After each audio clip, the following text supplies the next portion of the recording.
Educational creativity চ্যানেলে সকলকে স্বাগত।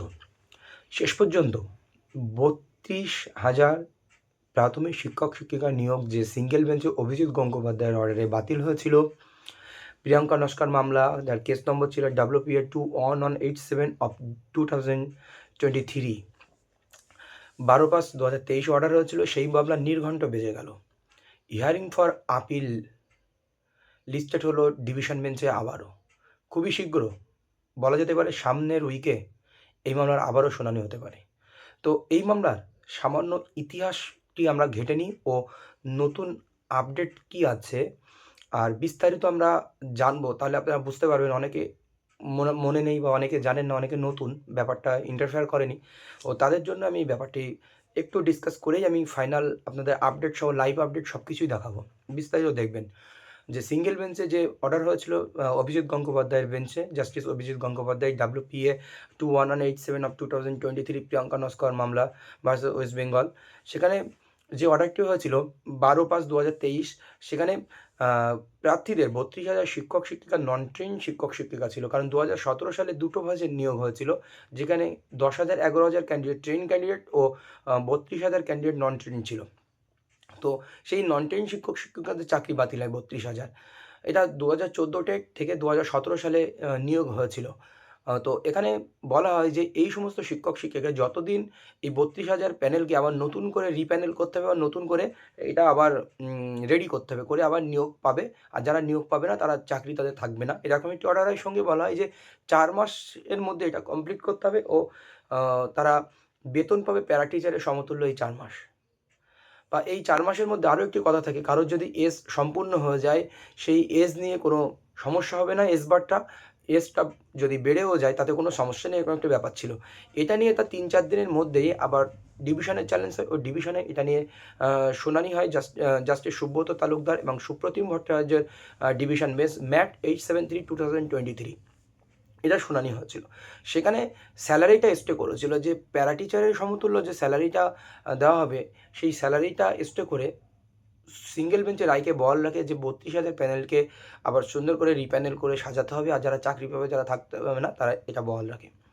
কিন্তু এই ম্যাট 873/2023 এতে অনেক মামলাই কিন্তু মামলায় ট্যাগ হয়েছে, বা কিছু অনেক ক্যান ফাইলও কিন্তু এখানে আছে। সেই ডিভিশন বেঞ্চে প্রথম হিয়ারিং হয়েছিল 16/5/2023। তারপরে একটি অর্ডার হয়। সেই অর্ডার হওয়ার পরেই সেই অর্ডারটা যেহেতু পিটিশনারদের পছন্দ হয়নি 32,000 শিক্ষক শিক্ষিকাদের, সেই মতোই আবারও 32,000 শিক্ষক শিক্ষিকার পক্ষ বা স্টেট অফ ওয়েস্ট বেঙ্গলের পক্ষ থেকে সুপ্রিম কোর্টে সেটি এসএলপি হয়। সে সুপ্রিম কোর্ট বলে যে এই যে ডিভিশন বেঞ্চের যে রায়টা বা সিঙ্গেল বেঞ্চের রায়টা সুপ্রিম কোর্টকে পছন্দ হয়নি।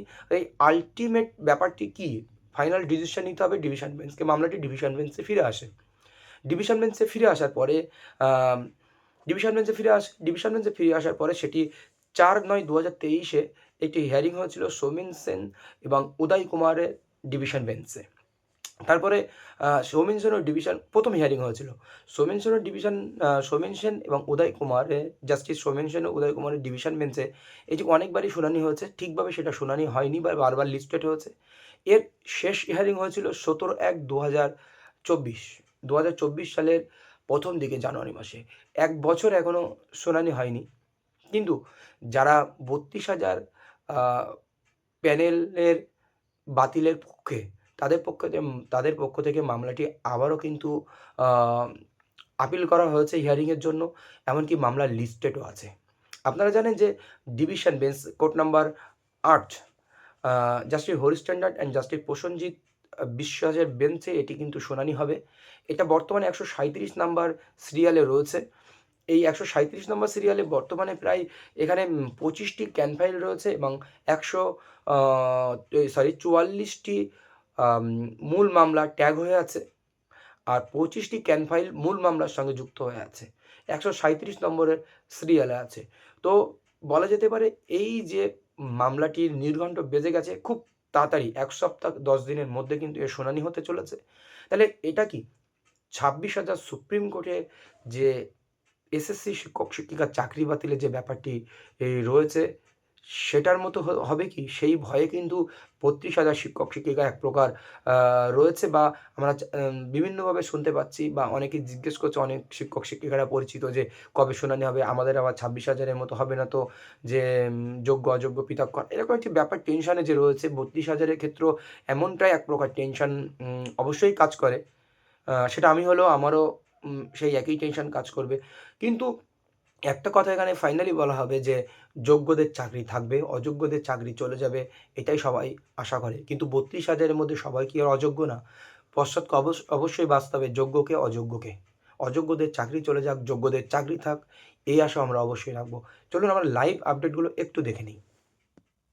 এটি আজকের কজ লিস্ট। এটা ছিল ৮ই জানুয়ারি ২০২৫-এর কজ লিস্ট। প্রতিদিন এই লিস্টে থাকবে। কোনো না যেকোনো একদিন হিয়ারিং হতে পারে, বা হিয়ারিং হওয়ার একটা সম্ভাবনা তৈরি হবে। আমরা বললাম ১ সপ্তাহ ১০ দিনের মধ্যে। Code number 8, honourable justice Harish tendon and honourable justice Prosenjit বিশ্বাস। আমরা এবার দেখুন স্ট্যাটাসটি দেখে নিন কোথায় আছে এই ব্যাপারটি। আপনাদের এক্ষুনি আমি বলেছিলাম যে কোন জায়গায় মামলাটি রয়েছে। আপনারা দেখলেই বুঝতে পারবেন যে কতটা মামলা এখানে ট্যাগও হয়ে আছে। নতুন, নতুন আরও ক্যান ফাইল বা নতুন, নতুন মামলা কিন্তু এর সঙ্গে ট্যাগ হচ্ছে, নতুন, নতুন ক্যান ফাইল কিন্তু এখানে হচ্ছে। দেখুন, আমরা আমাদের কাঙ্ক্ষিত পেজে চলে এসেছি। MAT 37203-137 the West Bengal board primary education, advocate Kaushik Chowdhury versus Priyanka Naskar and ORS. এখানে দেখুন কতটা মামলা কেন হয়ে আছে, এমনকি অনেক মামলাই ট্যাগ হয়ে আছে। ১৩৮ থেকে শুরু করে প্রায় ১৮০ পর্যন্ত সিরিয়াল রয়েছে। এই আপনারা দেখতে পাচ্ছেন প্রায় ৪৩-৪৪টি মামলায় এর সঙ্গে কিন্তু ট্যাগ হয়ে রয়েছে। এবার আমরা দেখে নিই লাইভ হিয়ারিং কবে আছে এটার, আর কবে শেষ হিয়ারিং বা হয়েছিল, বা লাস্ট কবে আবার হিয়ারিং হবে। এগুলো দেখলেই আপনারা বুঝতে পারবেন।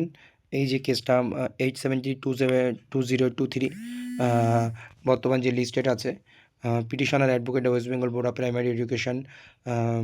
দেখুন আপনারা, আমি আপনাদেরকে দেখাচ্ছি এই টোটাল মামলা যেগুলো কেস ফাইল আছে বা ক্যান আছে সেগুলো এখানে শো করছে। 16/5/2023 এ লিস্টেড হয়েছিল। তারপরে অনেকবার হিয়ারিং হয়েছে। ফার্স্ট হিয়ারিং 16/5/2023 এটাই অর্ডার হয়েছিল। তারপরে লাস্ট হিয়ারিং হয়েছে 17/1/2024। এই হলো আপডেট। পরবর্তী আপডেট কী আছে অবশ্যই আপনাদেরকে আমি দেবো, ও আমার চ্যানেলে নতুন হলে অবশ্যই চ্যানেলটি সাবস্ক্রাইব করে বেল আইকনটি প্রেস করে পাশে থাকবেন, তাহলে সমস্ত লাইভ আপডেট, কোর্ট চত্বর থেকে লাইভ আপডেট আপনাদেরকে আমি দিতে পারবো। ধন্যবাদ।